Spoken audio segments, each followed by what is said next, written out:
Hi, so this is the second video in the series that I'm doing, showing off our shop, the tools that we use, and just taking you through a normal build of a European style kitchen. The tool I'm showing off today is Holzher. This is, without a shadow of a doubt, most likely the most important tool in our shop. If this goes down, production goes down. There's no way of slicing it. So I just want to give a little bit of history with the tool, our history with it, and just everything. You'll hear in the background the next tool that we're going to go to. That's the shaper from Grizzly. I'll get to that in a bit. But right now, let's talk about this. So, a little history with regards to Holzher. They're a company that started in 1914 in Germany. They came over to the United States, they came over to America, and they have offices currently in North Carolina, Canada, California, and I think they just set one up in South Carolina recently. But the first ever edge bander was produced in 1969. They were brought over and sold in America in 1990. This one, according to the tech that we had come work at it, as well as show us how to do the service training, is from 1987. And it's running like it just came out of the factory. So, with that being said, I cannot praise this company enough.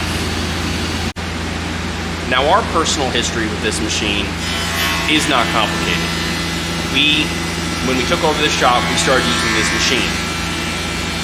And once we did, we got a service tech to come out from Holzher, a designated staff that came out, and he spent the whole day training my father and us about how to use the machine and how to maintain it, how to do your own maintenance, so that way if it breaks down, you're not screwed, which is something that I love. That's amazing. He actually went above and beyond. I really have to give this guy credit because he went above and beyond, told us the year that it was produced, gave us his personal phone number, and then found the tech who was responsible or on the line while it's being made. They were still at Holzher. That's something I really got to give credit where credit's due. So, hell, it has the original heating system still with the machine. That's something that would break on almost any other machine that we would be able to put into this shop now. So without further ado, and the part that everyone really wants to see, I'm going to run some material through this and take a look at how it goes. It's insane. Now, it's important to note that we have changed very little with this machine. It is operating almost the exact same as where it came off the line. We only did 3 things. We put on Zerk fittings so that way we can use grease, food grade, that's what the tech said, as well as changed out one of the motors and put on flap wheels instead of the buffing wheels they have at the end. We just think it has a better product or end product result, or faster with sanding. But besides that, and incidentals like airlines, that happens. Everything besides that is exactly what it was in 1987. That's insane. I don't know where you can get a tool like that anymore, and I really have to give credit where credit's due. One thing that I really wanted to show off was the heating element. That's something that is very quick to heat up, and it's one of the most important parts with an edge bander. How it works, for those who don't know, is there's a heating element that heats up a glue pod that then has hydraulics or a solenoid that pushes the glue out onto the rough surface of the plywood and then applies the edge banding. It can't be glued edge banding, it has to be raw edge banding. That's a big thing. It will cause problems otherwise. But right now it has to get to 200 degrees. And the time that I've been talking, it's almost already there. That's incredible. Now it has to get to 200 on both dials. There's 2. There's one right there. That's always the one that heats up first. Then there's the second.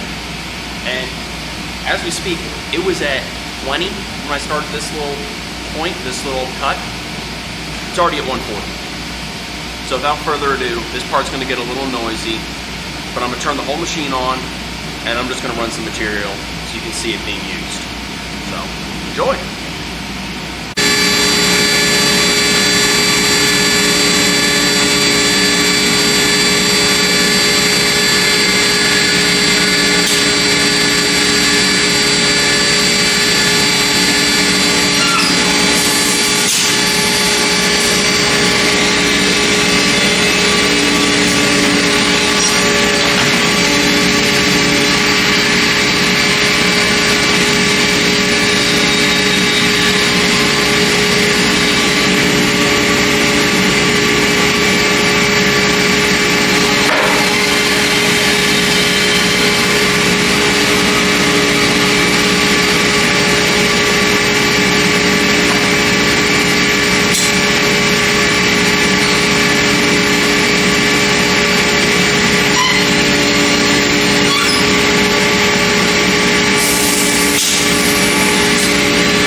So, quick little cut here. This is editing me.